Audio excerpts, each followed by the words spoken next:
It's a beautiful day out here in Colorado. I'm on the site, at the site of Camp Rankin, which became Fort Sedgwick, named for Major General John Sedgwick, who was killed during the Civil War. The post here, the military post, sat here on this land behind me, which is private land with a barbed wire fence, so we're not crossing that today. But the reason that it's private land is when the fort was abandoned in the 1870s, it was turned over to homesteading use, and so consequently that's open range land at the moment. So Camp Rankin itself, we're in the eastern edge of Colorado, in a part of Colorado that at the time of the Civil War, American Civil War, around the 1860s, I don't believe this was actually formally incorporated into Colorado. It was, I still believe, part of the Kansas Territory at the time. There's this little pocket of Colorado, Kansas, Nebraska, which the lines were subsequently drawn on. So this was historically an area which was home to the Cheyenne, also some Arapaho. Where you find Cheyenne, you usually find Arapaho, and also numbers of Lakota as well. It was a hunting ground because this was good buffalo territory, good grassland for buffalo. But it was also the site of overland stage route came through here. The Pony Express route came through here. Julesburg, which is the nearest settlement to this, was a home station for the Pony Express, so one of those stations that was spaced 75 to 100 miles apart. And so the Pony Express route came through here, the overland stage route came through here. Eventually, we're down on the Platte River here as well, so the Platte River is here. Way in the distance behind me is Interstate 76, so it's still like a very important communication route. So it was a communication route at the time for the Pony Express, but particularly for settlers that were coming out to this territory as part of the Homestead Act, and then also those that were headed further west towards California or the Oregon Territory. With the Native American presence in the area, it was deemed necessary to build a series of forts. If you go back as far as the Fort Laramie Treaty of 1851, where the United States government talked about, well, people would just be passing through. They lied. People would just be passing through, so we just need a few posts to provision those settlers as they move through and to protect them from terrible bandits as they move through, when in fact it was also part of the westward expansion of the United States, and these territories that were Kansas, Nebraska, Colorado would become home to settlers. People would actually not pass through. They would stop here and settle on this grassland, which is, if you can raise buffalo on this grassland, you can also raise beef on this grassland. So Camp Rankin, as it was established here in 1864. So during the Civil War, it was established here. It was garrisoned, I believe, by Iowa cavalry, so not United States cavalry, but as you know, during the Civil War, individual states provided volunteer regiments to the Union to expand the Federal Army with those volunteer regiments.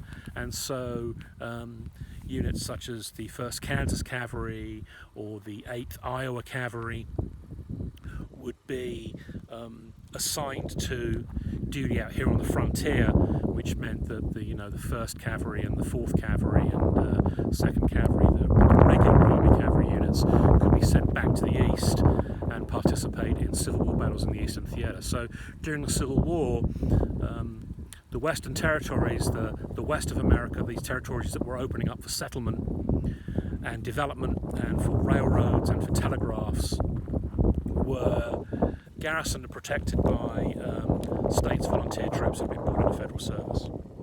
So Camp Rankin is one of the posts that was established. It was initially a tented encampment. Once the tented encampment had taken place, it was renamed Fort Sedgwick after Major General John Sedgwick, who Uncle John, honoured by his troops, and it seemed fitting to name a fort after him after he fell out there in the Eastern Theatre. So the fort was then expanded from that tented encampment into some sod wall huts. So we're not talking about adobe brick, we're talking about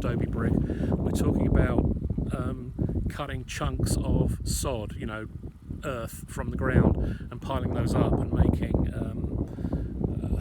structures, earth-built structures basically. And so it transitioned from a tent encampment to a sod hut encampment surrounded by a low sod wall, earthen wall, but then it grew in stature as an important military post along this transit route, and eventually some wooden buildings were laid out. So they laid out a traditional quad with a parade ground, blacksmith shop, wheelwright shop, quartermaster storehouses, commissary storehouses, quarters for the officers, and the orderly room for conducting business of the day, and then also trooper barracks and some cavalry stable areas. So it was a fort of some importance. It was only in existence for about 7 years, but it did see two major battles here in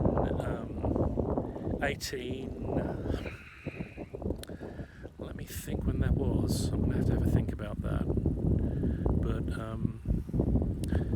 yeah, hang on. So let me come back to that one. I need to come back to that one. So this was, as I say, established in 1864. It will continue in use until 1871, when it was eventually abandoned and the land turned over to Homesteading Act. This was miles from anywhere. If you think about if you look at a map and you look at the distances between some of the forts, such as if we go further up the Platte towards Fort Laramie, or we go back down across Kansas to Fort Hays, I mean, these are hundreds of miles from each other. So these were lonely garrisons. William Tecumseh Sherman, when he was a lieutenant general, so after Grant has become President of the United States and is no longer Lieutenant General in command of the forces, Lieutenant General William Sherman, as commander of the United States Army, said of Fort Sedgwick that we have no business in putting men out here. No business in putting men out here at all. I mean, this is the middle of nowhere. Unless we give them food and shelter. But all of those things must be hauled 400 miles to get here. So Sherman, who'd done that march through Georgia and lived off the land, knew that you could not live off this land. There were not settlements here that you could take food from. It was just open grassland. So unless you were killing and eating the diminishing numbers of buffalo that were out here, or with the new settlers coming out, killing off their breeding stock to eat, you couldn't live off the land. So supplies such as you could forage the horses from hay from here, but if you wanted additional oats for them, that had to be hauled here. All of the men's rations had to be hauled here. So like that salt pork and bacon, flour and cornmeal and hardtack and desiccated vegetables and all that stuff had to be hauled out here. So ammunition had to be hauled out here. Spare boots had to be hauled out here. Leather for working in the saddler's stores all had to be hauled out here 400 miles from the nearest depot. No railroad here at the time. The railroad would come later. But this was typical of a frontier military post that was out here with a small garrison doing its duty, but supplies had to be hauled to it. So, as I was saying, this was particularly supposed to be I wonder if I can rest across this fence without busting my wranglers on a piece of wire, so we can just actually focus on what was the Fort Sedgwick land behind us. So in 1864, 1865, the Cheyenne, Lakota, Arapaho, in this period, after which the fort has been established, but in this period, the Native Americans, because of the Sand Creek Massacre, so that's carried out by Chivington and Colorado militia down at Sand Creek, further down south of Denver, several hundred miles from here actually. So because of that massacre, and that brutal massacre by Chivington's troops at Sand Creek, the Cheyenne and the Lakota and the Arapaho that lived in this area, the survivors and the relatives of that band that was massacred at Sand Creek, went on the warpath, and perhaps rightly so, in retaliation for that massacre. So with a series of raids, and we've looked at a raid earlier on today. I stopped at the site of the American Ranch raid and did a little bit of video on that, so that's probably uploaded somewhere else as well. But in 1865, in retribution for, as one of the retribution acts for the Sand Creek massacre, the fort here at Fort Sedgwick was besieged by Native Americans and attacked. So it was first attacked in January of 1865. The Native Americans attempted to overrun the fort. Exactly 15 troopers were killed here, so 15 American white soldiers were killed here in defense of the fort. But included in the fort's defenses were not just men armed with their individual rifles. They had 2 mountain howitzers here, 2 light artillery pieces, which were used to good effect in defending the fort. The Native Americans tried again in February of 1865, so 1 month later. They attempted a second attack on the fort, but then were also beaten back and were unable to take Fort Sedgwick. Unable to take Fort Sedgwick, they moved to the nearest settlement, which is just a few miles down the road from us, Julesburg itself, and burned and sacked the town. It was a small town at the time, but that was a retaliatory attack. So they initially attempted to fight warrior to warrior. They knew where the American troops were here at Fort Sedgwick, and they wanted to fight warrior to warrior. There's honour in that for them. They attempted that twice, suffered casualties, inflicted casualties, but when they were unable to attack and capture the fort in frustration, they then burned and sacked Julesburg itself. So that's 1865. And nothing remains, as you can see out in the field. You can see possibly a white grain elevator over there in the distance alongside the railroad track. That's further down towards Julesburg, but in this open field is absolutely nothing. There's a farm or a ranch just a short ways away here to the west, some farm buildings, and this is grazing territory. Coming down this dirt track, Country Road 28, thank God for all-wheel drive, and thumbs outside the wheel, not thumbs inside the wheel, thumbs outside the wheel if you're driving. This is open land, and I've passed, some of this land has had cattle grazing on it, and some of this land has had horses grazing on it, so it's used as grazing land to this day. There's not a lot much more you can do with it. You do see occasional stretches that are planted with corn. I'm not sure how well corn does out here, but you can grow grass and you can cut hay and you can graze animals. So the same was true in 1865 as is true today in 2021. So anyway, that's like a little potted history of Fort Sedgwick. There's nothing really to see here, unfortunately. There is a historical marker with a schematic diagram of the fort itself, and a little bit of artwork showing a cavalry trooper being chased by Native Americans. I don't know what his chances would be there. 3 against 1. I don't fancy his odds. He has a revolver. I don't know whether that's a trapdoor Springfield or a repeating Spencer, but I don't fancy his odds being chased, to be honest. So there was a cemetery here. Those that were killed in the battle were buried at the post cemetery. But as I say, the post was abandoned in 1871. So about 20 years later, 1891, the remains of those killed in the fight here at Fort Sedgwick were disinterred from the cemetery here and reburied at Fort McPherson in the upper Nebraska territory. So there's not much even that marks the location of that cemetery. The historical marker claims there's a flag pole that marks the territory, but there is no flagpole as far as I can see, and I've got a good range of vision here, a good couple of miles in every direction of plain ground. So as I say, it's on private land. There's a barbed wire fence here which I don't wish to cross. I don't wish to trespass on somebody's land. So that was the potted history of Fort Sedgwick. You might want to look that up. It's an interesting period. It's a period of history in which the Civil War is still being fought. Remember, the Civil War does not end until April 1865. We're talking about fighting here in January and February of 1865. So the Civil War is still in effect. Civil War battles are still going on. The regular army is concerned with the Civil War. The majority of volunteer regiments raised for service during the Civil War would serve in what we call the eastern and western theatres, which is basically east and west of the Mississippi. So we're talking about Shiloh, Memphis, all that kind of Nashville, that kind of stuff in the western theatre.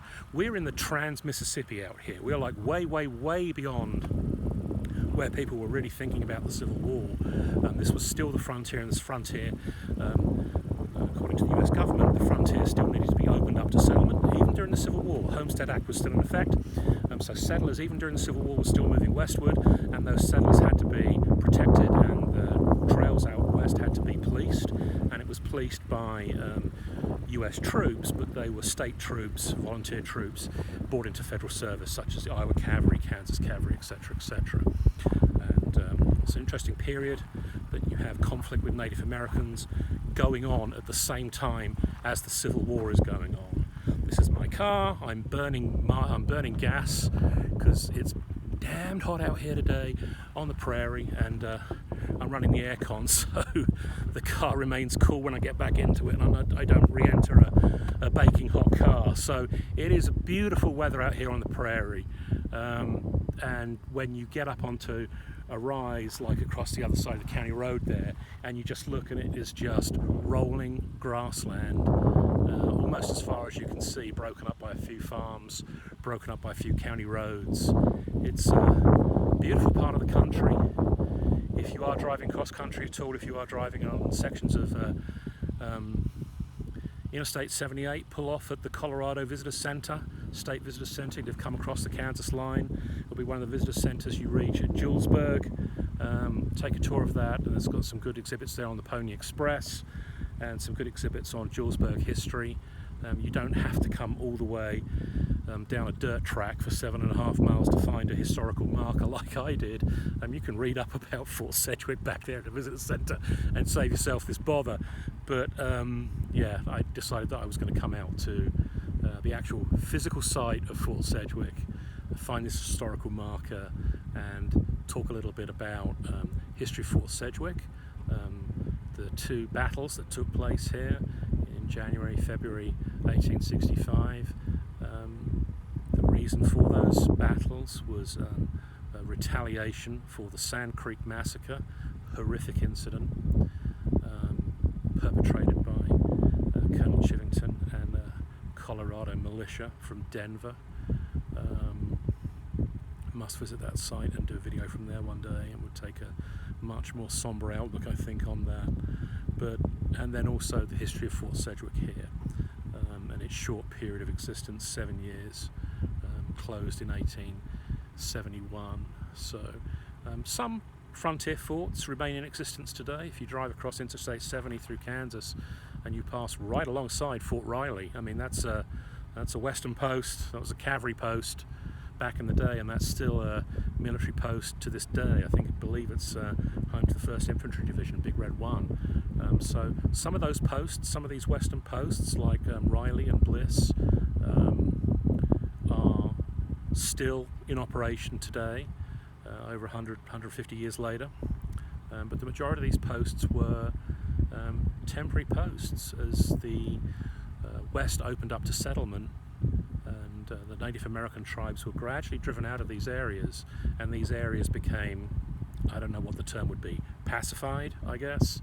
The necessity of keeping a military post here, even with a company of cavalry or a company of infantry, there was no need for these posts anymore. The posts were moved further and further and further, and so the posts that were no longer active, there was no need to keep those open. unless you had they were on primary routes that and served a good purpose as a good depot, like Fort Hayes or something like that, then would last a lot longer in their history. Posts such as Fort Sedgwick had a limited lifespan and have just basically been returned from having, I mean, to think that out here there were multiple buildings, dirt buildings and also wooden buildings, but stables, quartermaster stores, hay stores, commissary stores, blacksmith shops, wheelwright shops, saddler shops, barracks for the enlisted men, housing for the officers, commandant's post, fort chapel, fort grave, fort cemetery, orderly office, etc., etc., etc., parade ground, and so on. So a significant post, but all returned to grassland and farming. So I hope you enjoyed that little chat. If you want to look up any additional information about Fort Sedgwick, I'm sure it's there. If you Google, there'll probably be stuff on Fort Sedgwick on the ye old Wikipedia. And if you want to look up about the Native American wars during the Civil War that took place during the Civil War, looking at that period around 1864, 1865, that's an interesting period to look up as well. So I'm glad I'm out here in this territory. I've done a couple of things today, shot a couple of videos around. I'm going to go do some more. If time permits, I'm going to try and get down to the Arica River and Beaches Island. That's where I'm headed to next. That requires me to cut across country, so I've got to get back down this dirt road onto the regular highway and then find my way down there, and hopefully we'll do a video from there later on today. So that may be the next video that's uploaded. Thanks for joining me.